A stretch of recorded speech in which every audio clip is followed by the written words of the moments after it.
what's coming up. A man that knows something about being in big fights, Joel Casamayor, taking on Antonio Ramirez. Well, ladies and gentlemen, time now for our co-main event of the evening. On his way to the ring from the blue corner, Antonio Ramirez.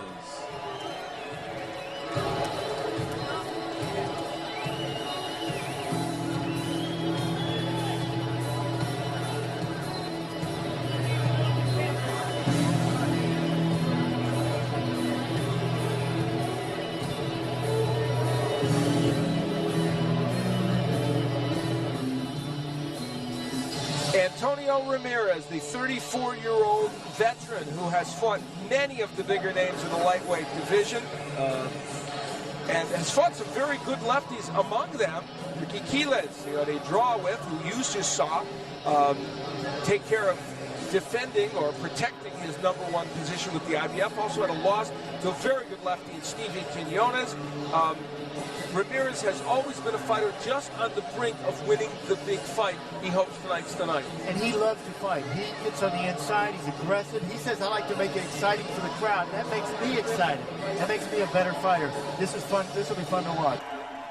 Coming into the ring now from the red corner, Joel Casamayor.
The puncher who we've seen recently from Joel Casamayor.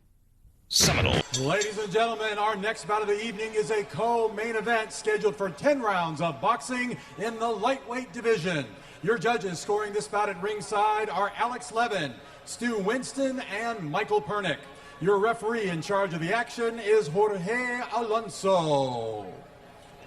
Introducing first, fighting out of the blue corner, wearing the white with the black trim. He weighed in at 134 pounds. His professional record, 24 wins, 10 losses, 6 draws with 17 wins by way of knockout. He comes from Constanza, the Dominican Republic. Let's welcome Antonio Cañaseca Ramirez.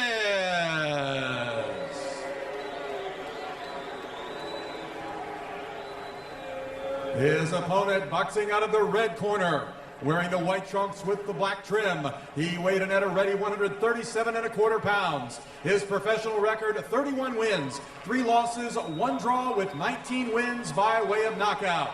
Originally from Guantanamo, Cuba, now fighting out of Miami, Florida, the former WBA super featherweight champion of the world, Joel Casita Casamayor. 10 rounds of boxing in the lightweight division. Referee Jorge Alonso with the instructions.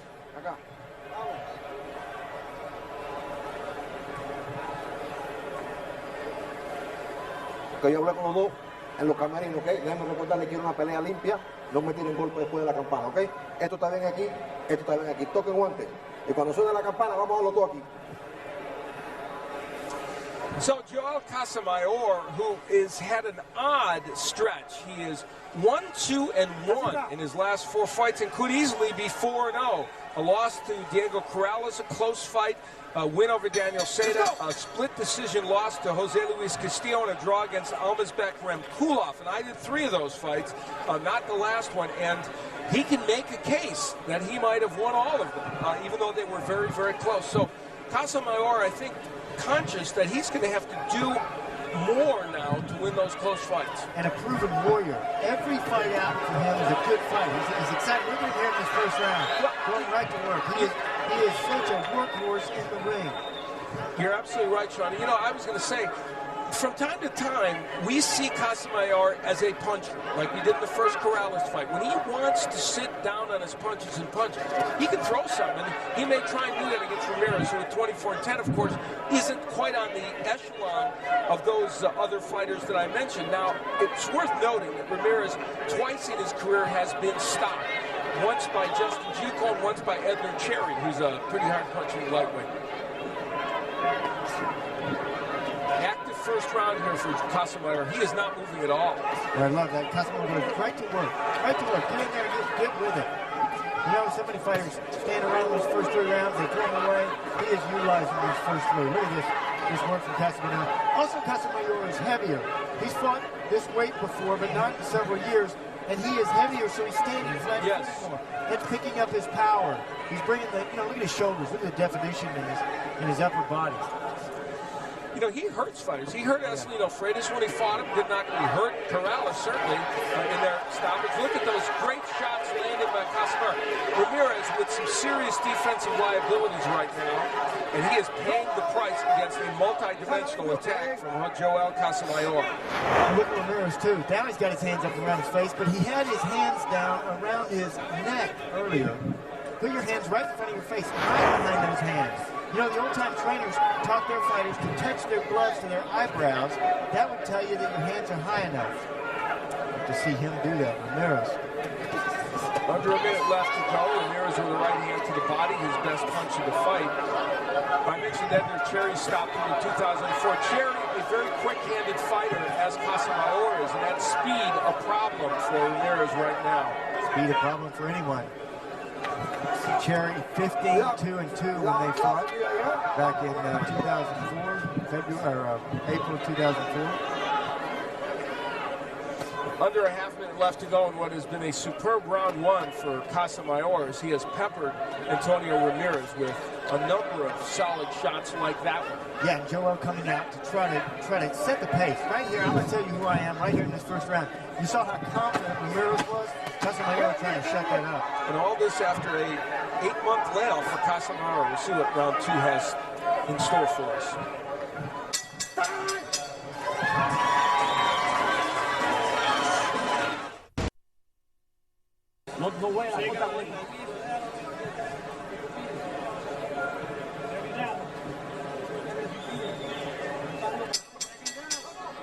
We move into round number 2 of this scheduled 10-rounder. Joel Casamayor, former super featherweight world champion and a world-class lightweight, taking on Antonio Ramirez, who comes in here with his 24-10-6 record, who has fought a lot of the top lightweights.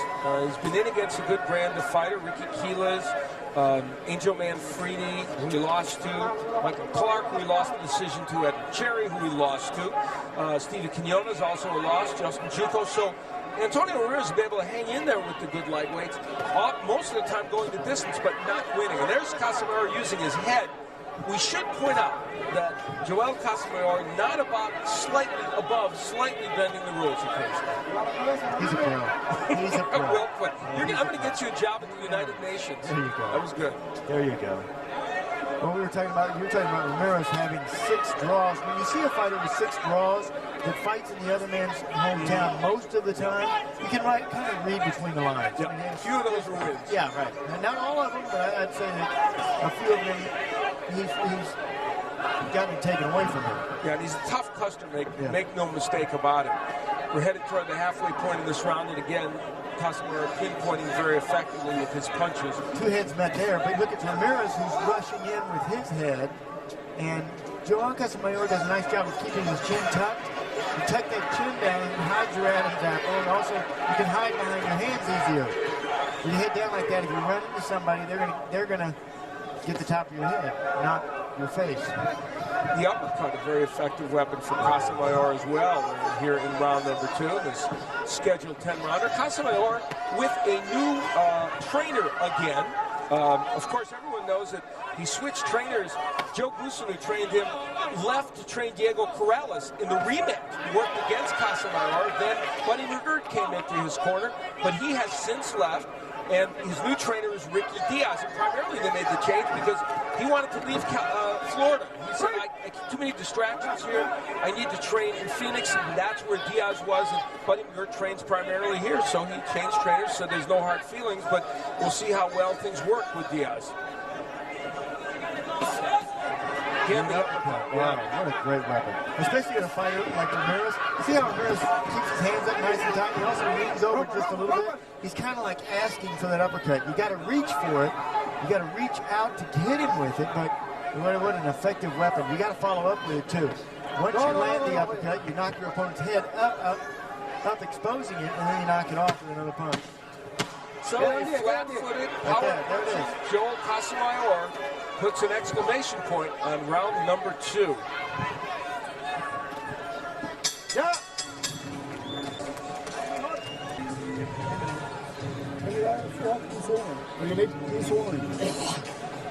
Look into the corner. Ramirez takes a seat, deep breath. Boy, I'll tell you, Joel Casamayor, in the first round, Casamayor tried to establish this fight. And he kept the pressure on. You better be on your game. Look at that. There's a little bit of a crack. Guess that was an accident, huh? When that happens, there's Jorge Alonso even saw it. When that happens, you throw a punch as if it were supposed to happen. So you just keep going. Yeah. You don't stop for time for everybody to notice it. It's a good point. He's a pro.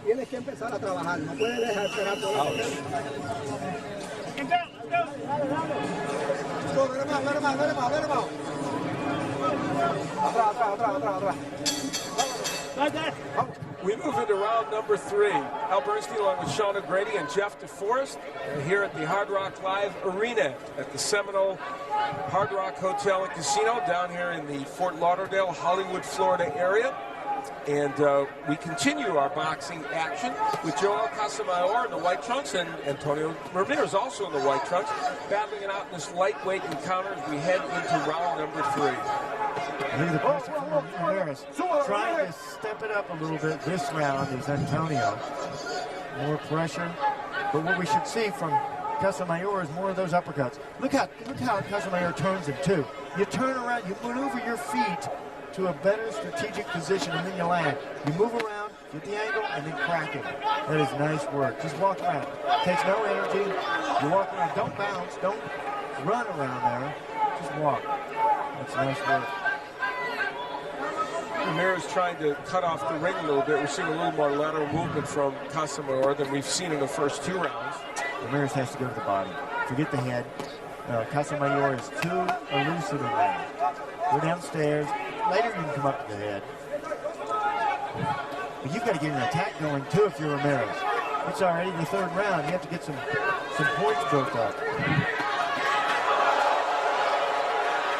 Casamayor going to work. He's been so accurate with his punches during the course of this fight. In the course of his career, you know, his whole career, in every one of his fights that I've seen, he has been right pinpoint accurate. What that tells me is he spends a lot of time on that speed ball, the speed bag they use in the gym. That builds up your speed and your accuracy. You connect with your opponent right where you're aiming. A little over a minute left to go in this round. Ramirez has held a couple of the minor belts, WBC Feckerbox Super Featherweight title and also the NABO Super Featherweight crown. Lost a bid for the NABF lightweight title twice. So he has been hovering around that part of the lightweight scene. But he's in against a man from another echelon of the lightweight division right now, and it's showing. A little frustration maybe setting in for Ramirez too. So double left hook, a great weapon against the lefty, but we haven't seen it from Ramirez much.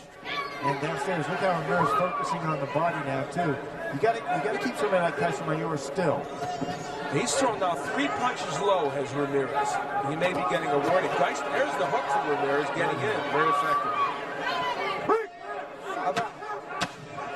So a few moments of optimism perhaps for the corner of Antonio Ramirez at the end of this 3rd round. Will it flourish into something? We move into round number 4 of this scheduled 10-rounder. Joel Casamayor, the lefty in the white trunks. Antonio Ramirez, the righty in the white trunks. And things heating up considerably here in this round. That was a piece of action for Joel Casamayor. Could have hurt himself badly, but apparently didn't. And he and Ramirez go back on the attack.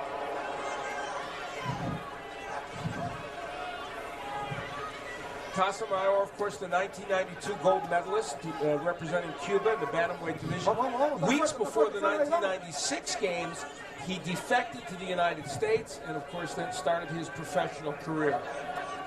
When he really has been an example for other fighters, and especially Cuban fighters, in what they can do. You know, they start a pro career, and it shows you how good they are, how really good the fighters from Cuba are. They went 380 and 30 as an amateur. We'll never know about all those great Cuban fighters that never turned pro. Great debate as to whether they would or would not have been good, but Casamayor is certainly one that has been. Ramirez trying to use the jab a little bit to work his way in. Yeah, 380 and 30. That's a pretty good amateur record. That's huge. That's huge. He probably, if you combine his pro fights with his amateur, Casamayor may have more actual fights than anybody active in boxing.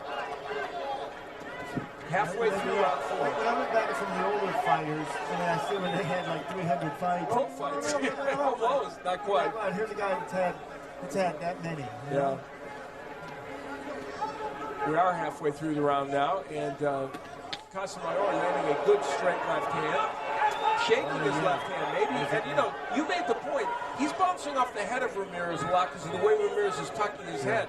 Creates a dangerous situation. For his hands. Yes. When you hit your opponent on the top of his head, it hurts your hand. And he shook that left hand like it was hurt. And the other issue for Joel Casamayor, in addition to winning this fight, at 34, he has no time to waste to get another big fight. So an injury is an issue for him. But Ramirez showing his toughness, whacking away to the body on the inside. And the two bang heads right there again. You got to be careful of that. Ramirez on the attack. Look at Ramirez does a nice job now of tucking his chin and holding his hands up. And pressure from Antonio. Half a minute left to go in round number 4. It's been a little better for Antonio Ramirez, but probably not a round he would have won. But he's had a few moments, that's for sure. And there's the sharp punching by Casamayor and a little movement as well. So, final moments of round number 4. We're approaching the halfway mark in this fight. Joel Casamayor still having his way.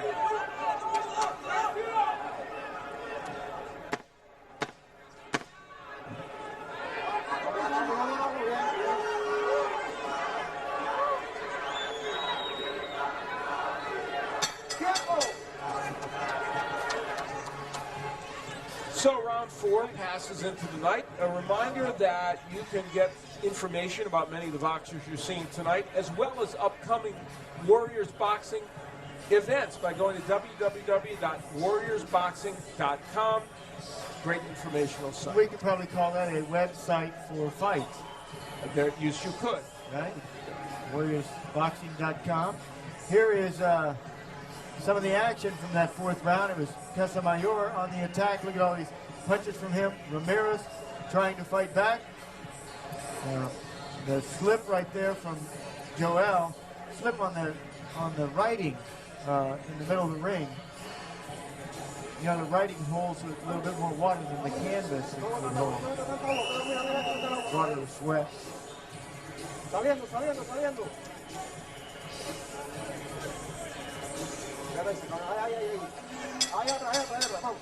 Let's go. Round 5 in this scheduled 10-rounder. Joel Casamayor, the left-hander, against Antonio Ramirez, both men wearing white in this battle. It's been controlled by Casamayor. Big one left hand, and Ramirez is in trouble, and he's down. and confused. And he's not going to make it. This fight, he's got heavyweight power, even though he's only a lightweight. Joel Casamayor gets the knockout. Huge, one-punch knockout artist. That is special. well, we saw a different Joel Casamayor tonight. We saw a flat-footed, power-punching lightweight. And he suggests to us that we may see more of that in the future. And as he enjoys this moment with many, many of his fans, of course, we're in Florida, near Miami. We're not that far where he lives. Louis DeCubas, his longtime associate. Certainly his new trainer, Ricky Diaz, is happy with what he saw from Joel Casamayor. And one of the things that boxing fans will think about after this performance is, will this be more of what we see from Casamayor?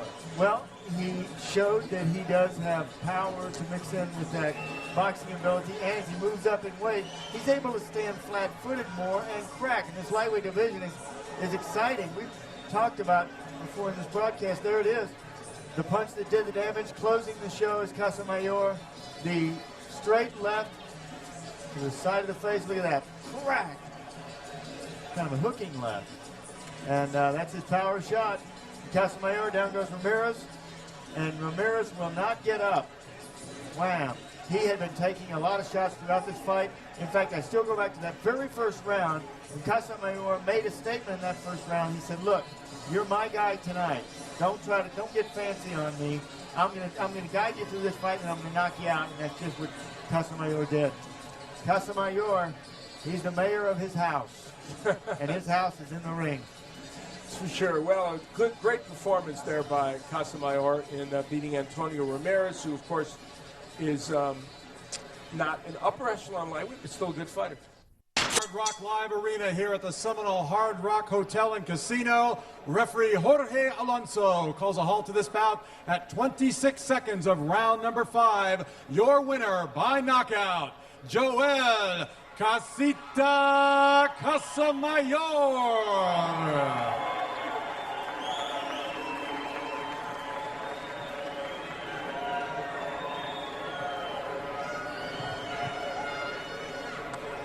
Well, Casamayor has his sights set on Juan Diaz, the WBA lightweight champion. Whether that could be his next fight remains to be seen, but